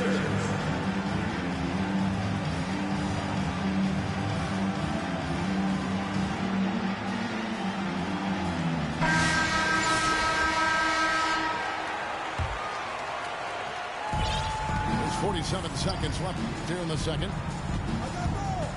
Estial to the wing right side. Count it, good. Thor's got the lead up to 13 now for Cleveland. Unwilling to let up even for a moment. That's his killer instinct, just fanning the flame. Yeah, I love the fact he doesn't play the score. He just keeps coming, attack mode. He doesn't know how to step off the gas pedal. Back to Russell. 4 on the clock. Over Booker. Off the left rim and out. It's stolen by Gobert. Pass to Brewer.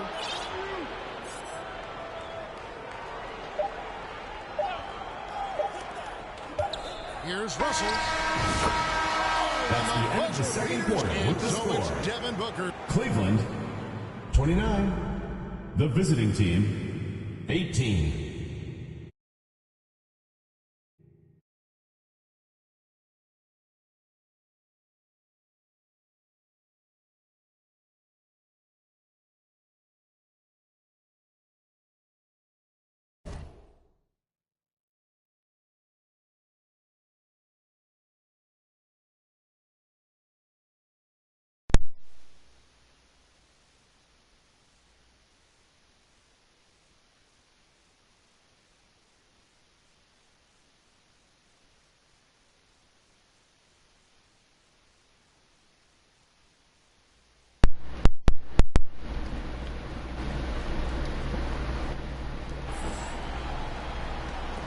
And Brian P. wants to take a timeout. Hello, hello, hello.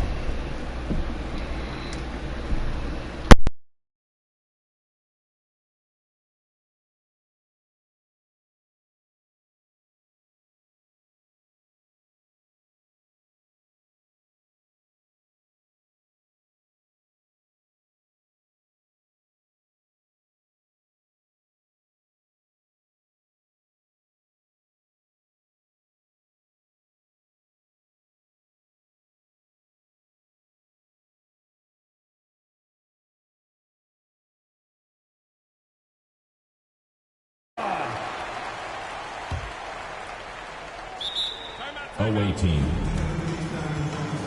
Fans, the loudest section gets free t-shirts. Let's see who's the loudest.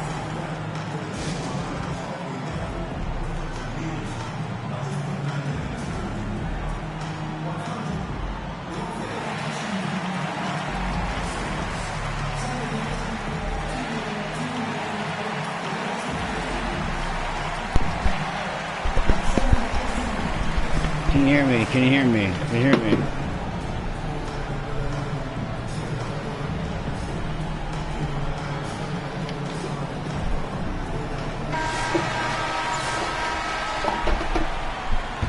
J-Bones, can you hear me?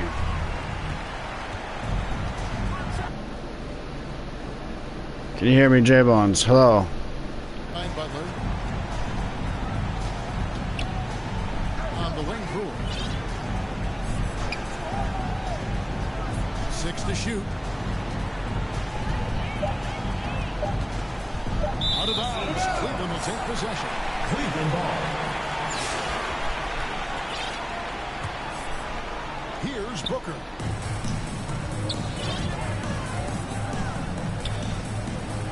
Estial.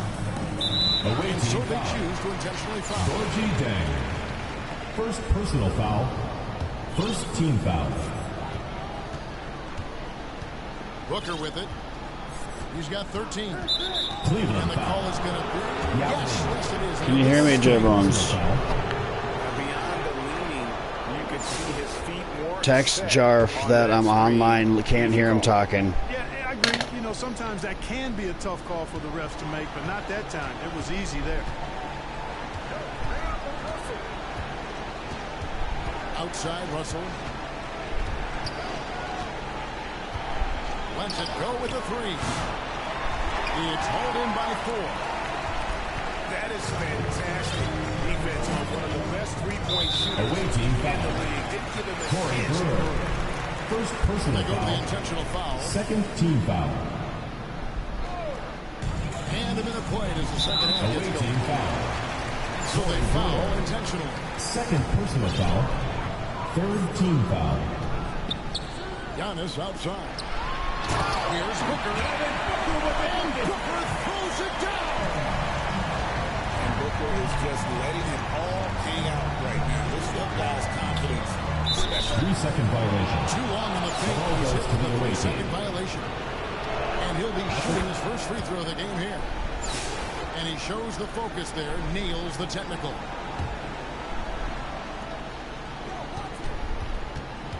Butler deciding where to go with it. That shot off. Good work defensively by Young. Cleveland leading by 12. And here's Covington on the arc.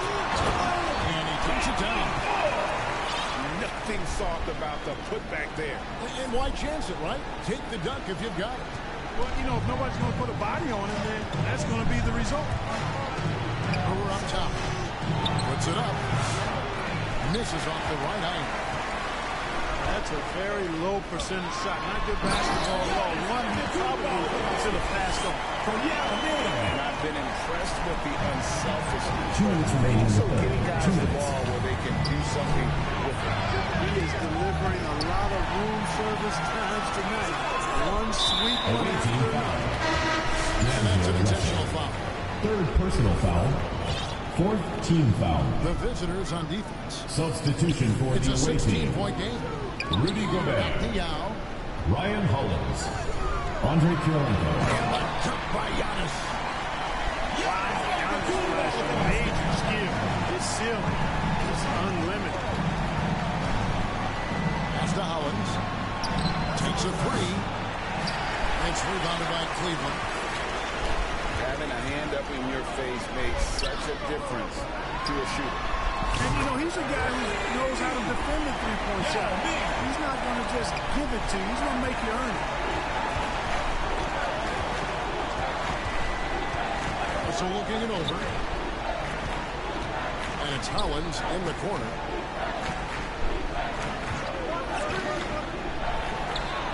And just miss after miss right now. It's almost like he's trying to make things hard on himself. You know, he's just got to slow the game down, try to get some easy ones. Some nice passing by Cleveland here. Antetokounmpo, no good. Some tough offensive sets. They want to turn it around. Yeah, right now you just need a bucket Andrew to get Wiggins. some momentum. Assist from Adding layers to his game over Ryan time. Hollins. The more Wiggins looks to score inside, the more versatile he'll become. That one drops for him. Gauss got 5 points in the quarter. A one-man show offensively, and that's almost always good news for his team. 6 seconds separating the shot and game clocks. And no need to rush this. Let the Cleveland clock foul. run down. JT. Yeah, don't give it.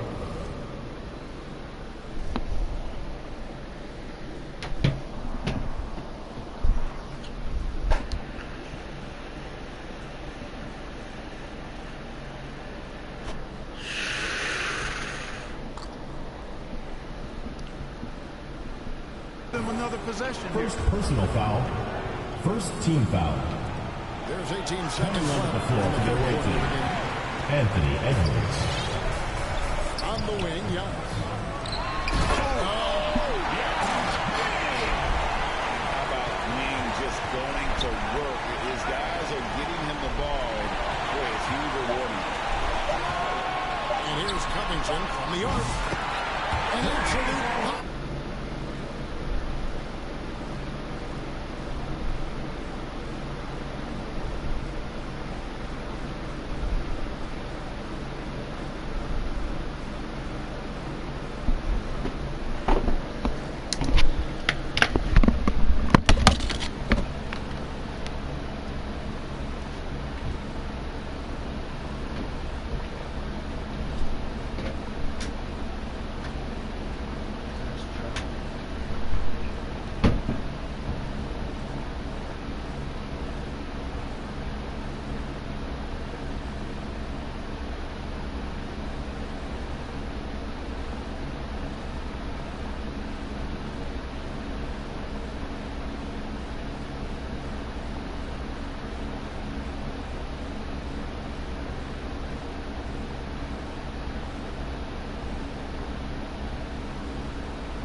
Chevy truck, dependability comes standard.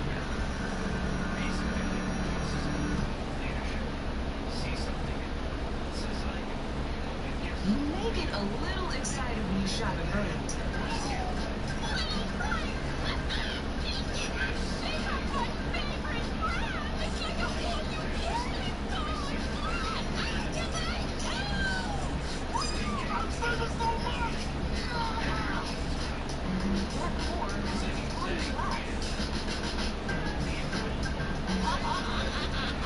Arlington, Dukes, Grant. Wow, that's a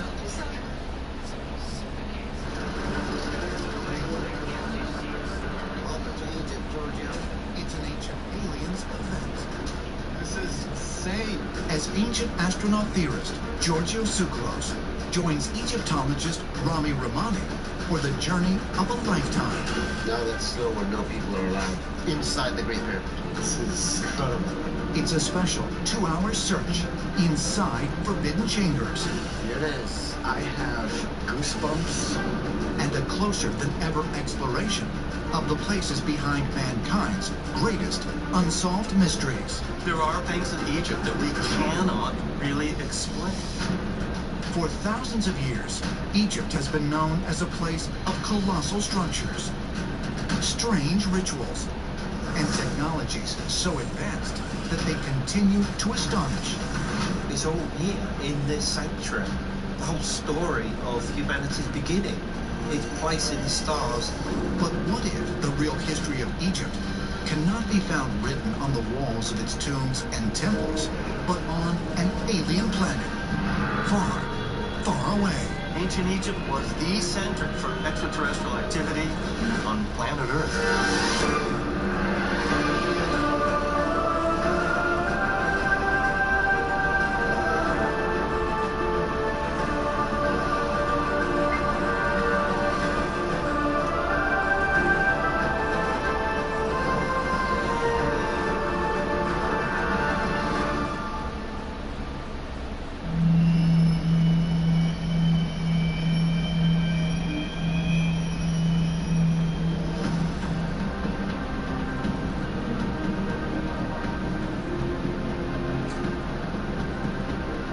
Welcome to Egypt, Giorgio. It has been 18 years since my last visit, and in those 18 years, I have researched so much. It is such an exciting time, and I can't wait to see everything with new eyes. In April 2018, ancient astronaut theorist and explorer Giorgio Tsoukalos traveled to Cairo in the company of Egyptologist and Cairo native Rami Rahmani. Joining them is Dr. Giulio Magli, a professor of archaeoastronomy from the Polytechnic University in Milan, Italy. Giorgio is eager to see firsthand whether or not the recent scientific discoveries concerning the Great Pyramid could provide further evidence of the theory that extraterrestrials visited Egypt thousands of years ago. I am personally very excited to take you inside the pyramid because the Great Pyramid of Giza is not only one of the 7 ancient wonders of the world, it's the most ancient one of them all, and the only one standing, Giorgio. Yeah. And that's what we're going to see today. In November 2017, media outlets around the world announced the discovery of what could be an enormous chamber within the Great Pyramid of Giza. If it can be verified, it would be the first major find inside the pyramid since the 19th century, and a possible game changer in understanding both the pyramid and the people who built it. The discovery of that void is sensational because it opens up the whole discussion to more questions and to new answers. The process, known as muography, detected a chamber that appears to be so large it could fit the entire Statue of Liberty from head to toe. This is... Well, look at this incredible. Every single block is bigger than this car. It is insane. It really is. Are you ready for some climbing? I have goosebumps on my calves right now. Oftentimes, we throw around the words awesome or monumental, and we don't really think about these words, but when you stand in front of the Great Pyramid, the word awesome is in fact true. Built from more than 2 million limestone blocks, each weighing thousands of pounds, the pyramid is aligned perfectly to the cardinal points of the compass, north, south, east, and west, suggesting that its builders possessed extraordinary geographical knowledge. According to mainstream Egyptologists, the Great Pyramid was built by the pharaoh Khufu, who reigned from 2589 to 2566 BC, during the 4th dynasty of the Old Kingdom. But this notion is hotly contested, as it is based entirely on a single and very controversial discovery. In 1837, British explorer Richard Howard Weiss claimed to have found the name of Khufu graffitied onto a stone roof of a chamber inside the pyramid. However, it was later discovered that Weiss had written in his private journal that he found nothing in the chamber that looked like hieroglyphics. Some modern researchers suspect it may have been a forgery by Weiss's team to ensure that his expensive expedition was considered a rousing success. One of the problems with Egyptology is that it's something that started in the late 1800s, and a lot of it is sort of solidified within the university system. But Egyptologists and archaeologists and geologists are discovering new things about Egypt all of the time that completely shakes the foundations of what they thought they knew about ancient Egypt. We're even finding there are structures in Egypt much older than what the mainstream Egyptians would say. As far as ancient astronaut theorists and a number of prominent archaeologists are concerned, the Great Pyramid was likely built long before the reign of Khufu. There are some who believe the colossal structure could even be more than 10,000 years old and date back to a period predating that of the Great Flood.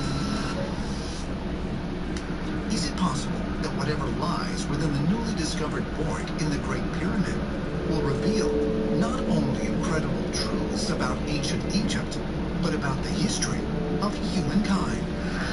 Could there be clues that reveal that Egypt was once home to an extraterrestrial civilization?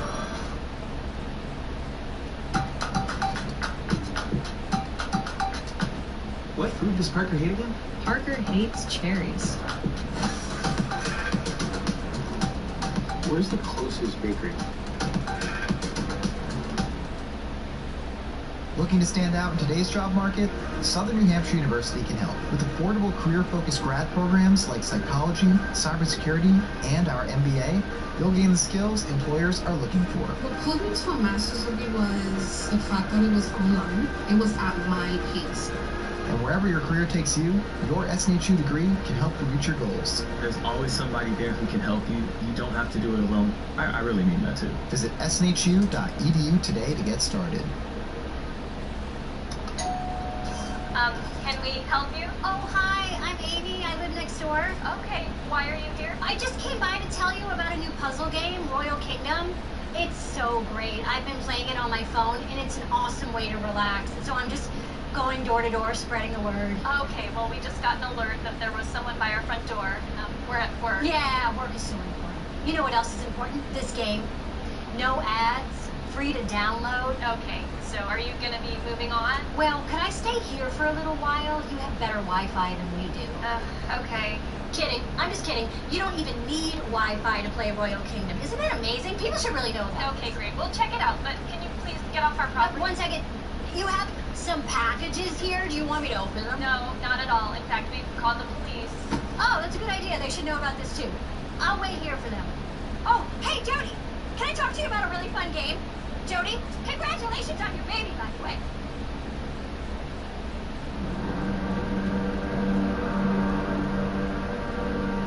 During his first visit to Egypt in nearly 2 decades, ancient astronaut theorist Georgios Tsoukalos is eager to find out about a recent discovery concerning a possible hidden chamber located deep inside the walls of the Great Pyramid of Giza.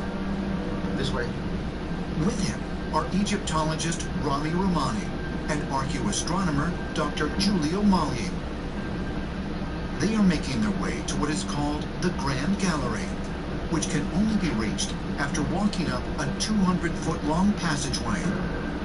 Directly above their heads is the area where an international team of scientists believe they may have located an enormous hidden chamber, more than 100 feet long. So this is it, the Grand Gallery. You look at this and you think they made this more than 4,000 years ago. They actually built this. This is incredible. From here to the ceiling is about 10 meters high, and it goes about 50 meters in, which is 150 feet deep. I mean, that just gives you an idea of how huge this place is. And it's perfect. The blocks, they fit together and no mortar was used, and you can't even put a money bill in between the fittings. And this is what type of stone that we're looking at in here. Unlike the rest of the pyramid, this is red granite. Red granite, right. Red granite doesn't come from a local quarry like the limestone does. It comes from Aswan. So that's 1,000 kilometers, 1,000 kilometers away. 600 miles. So you think the void is right on top of our heads here? I think it covers the Grand Gallery. And how big is it in relation to where we're standing? It should be as big as this gallery. Okay, wow. The news of a possible fourth chamber within the Great Pyramid has become a source of great controversy inside the archaeological community. They have long held the belief that pyramids were essentially built as burial vaults, each possessing no more than 3 chambers. Archaeologists and Egyptologists claim that they were tombs for the pharaohs, and yet no Egyptian pharaoh was ever found in a pyramid in Egypt. We have found the mummies of many Egyptian pharaohs, but they're found in vaults deep underground at the Valley of the Kings in Luxor, hundreds of miles away from the pyramids. The pyramids, they have no real explanation of what their purpose was. In your opinion, what do you think is inside that void that was just discovered? Okay, there is one possibility. On the pyramid texts mention the destiny of the pharaoh. The pharaoh will sit on an iron throne among the stars. Can you elaborate on that iron throne? Yes, of course. There was no melted iron in Egypt. Melted iron in Egypt will come at the end of the Bronze Age, so about 1,200 years later. But they were using a small part of iron which is coming on the Earth due to meteoritic phenomena. We are sure that the new meteorites, since the Tutankhamun dagger is made of meteoritic iron, so precious objects of iron, meteoritic iron, were made for the pharaohs, and so maybe also this throne. A throne containing pieces of metal found in a meteorite? Could such an object really be embedded inside a secret chamber located within the Great Pyramid of Giza? According to what are referred to as the pyramid texts, a collection of ancient religious texts that were carved on the walls and sarcophagi of the pyramids at Saqqara more than 4,000 years ago, the god Osiris and his wife Isis came to Earth from the constellation of stars known as Orion's Belt, and it is from them that all human life originates. According to the story, Osiris had an iron throne that was coveted by many who sought to possess its awesome powers. One of these was Osiris's brother, Set, who murdered Osiris in an effort to obtain the throne. Throughout ancient Egypt in the temples, we see depictions of the gods, extraterrestrial beings, on their thrones. These thrones are feathered because they are ascension vehicles. They are vehicles that take them to the stars and back. I think it's very possible that the throne is in that void. When we found this pyramid, there was no mummy. There were no treasures, no nothing, no hieroglyphics, nothing. What if all this that we're looking at is a decoy? You just raised a very interesting point. The fact that we've come so far into this chamber and the entire way, not a single hieroglyphic, because throughout the rest of Egypt, the walls are plastered with inscriptions telling the story of how it was built and by whom and when. Yet here, so far, complete anonymity. Absolutely. Because the walls inside the Great Pyramid contain no hieroglyphics, and there is no evidence that the colossal structure was ever used as a tomb or temple, there has been increasing speculation as to its original purpose. One theory, held by numerous scientists and archaeoengineers, is that the pyramid, and others like it, may have been built as one in an enormous network of power plants. Christopher Dunn's theories indicate that some of these pyramids had chemicals mixed in them. And in fact, studies of his working devices have shown that this probably would work. Pyramids were actually geomechanical devices. In other words, they were attached to the earth. They were tuned to vibrate with the frequencies of the earth, and they converted the energies of the earth into electromagnetic energy. The best example of this is in the Great Pyramid. It's probably the most precise structure on the planet. According to Christopher Dunn's theory, the process of generating energy began with drawing water from the nearby Nile River to the base of the Great Pyramid. Right in front of the door of the entrance door of the Great Pyramid, there used to be a well shaft, which was documented in 1857. And so the water would just gravity feed down into basically a moat around the Great Pyramid and then to go down the entrance shaft down into the ground. The water was used in the subterranean chamber. It is a water pump. I believe the water was used to cause a compression wave and cause the pyramid to resonate. So in the Queen's Chamber, two chemicals were introduced: hydrated zinc through the northern shaft and a dilute hydrochloric acid through the southern shaft. This vessel represents the Queen's Chamber. Into the tubes, we're going to pour hydrated zinc and then hydrochloric acid. When you bring these two liquids together, a chemical reaction occurs, and a product of that chemical reaction is hydrogen. And you can see the vapor, the hydrogen, escaping through the chimney. And there you have the reaction. Adding credibility to Chris Dunn's remarkable theory is the fact that traces of both zinc and hydrochloric acid have recently been found in the shafts leading to the so-called Queen's Chamber. Might the Great Pyramid of Giza have been designed as part of an enormous network of ancient power plants, not 4,000 years ago, but much, much earlier, and by a civilization with incredibly advanced knowledge?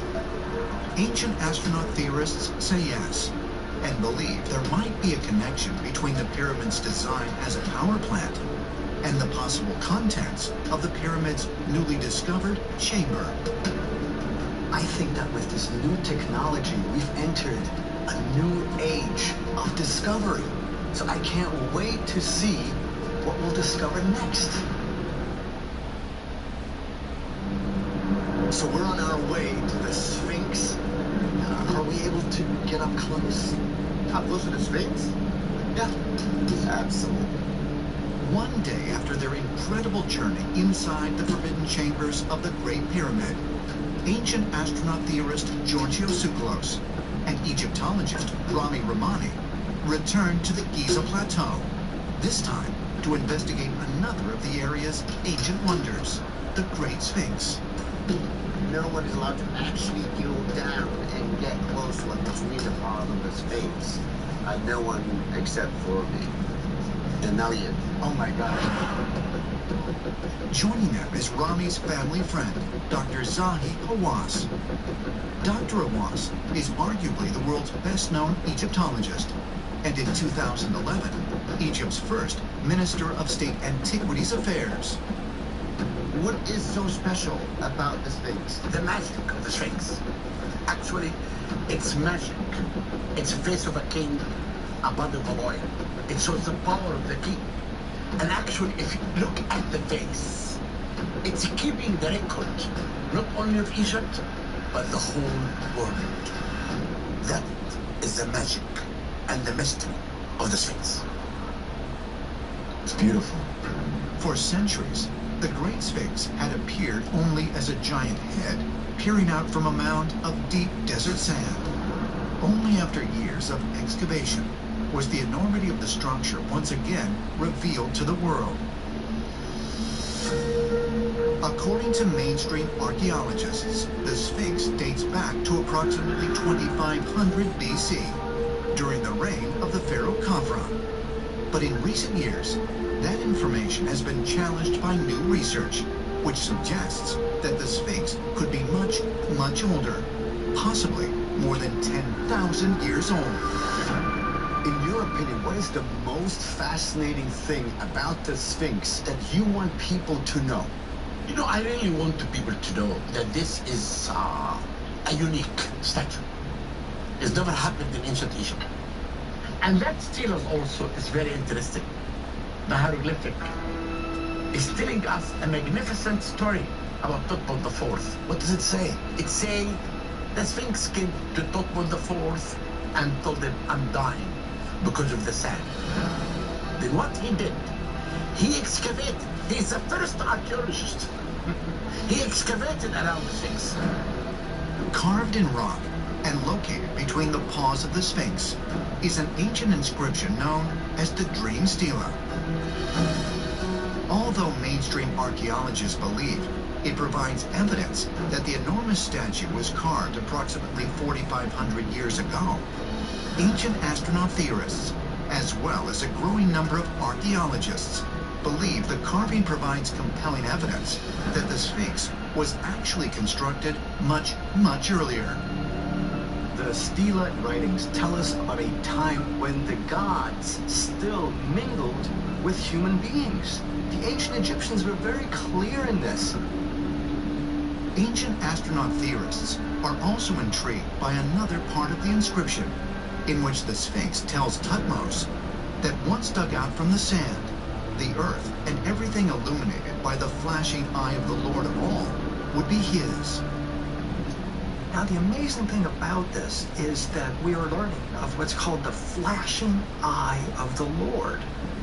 What is the flashing eye of the Lord? This sounds like some kind of technology that is in communication with the Sphinx, or perhaps channeled by the Sphinx, that could ensure the prosperity of Thutmose IV. The Sphinx is credited with ensuring the prosperity of Thutmose's dynastic family that would later include the pharaoh Akhenaten. During his reign, Akhenaten decreed that Egypt would no longer worship a number of gods, but just one, the god Aten, who was depicted as a golden disc in the sky. Akhenaten was said to become enthralled with the sun disk and this eye of the Lord. Was it possible that the eye of the Lord and the Aten disk are one and the same, and that they are, in fact, some kind of UFO spaceship that's hovering over Egypt as an eye in the sky and is guiding Egyptian civilization? What do you think about the alternative idea then that the Sphinx was sculpted 12,000 years ago? It's true. The people, the culture who did that, they should leave an evidence. I excavated northeast of the Sphinx, an area that never excavated before. The oldest living was 4,600 years ago, the Old Kingdom. There was nothing before the Old Kingdom. We brought a scientist from Louisville University, and he examined the wall around the Sphinx, and he found out It's from wind. The erosion? The erosion is wind erosion. Dr. Hawaz's contention that the erosion evident around the base of the Great Sphinx was caused by wind is one that is widely held by many scholars and mainstream archaeologists. But an increasing number of geologists, including Dr. Robert Schoch, who has studied the geological features of the Sphinx for more than 20 years, are convinced that this is not the case. My geological analysis has indicated that the Sphinx goes back much earlier to what I call forgotten civilization before dynastic Egypt. A couple of Egyptologists in the early 20th century saw that there were weathering patterns on the Sphinx that seemed not to fit the weathering patterns of other structures on the Giza Plateau. So I went to look at this with a critical geological eye, and sure enough, I found that there was an incredible discrepancy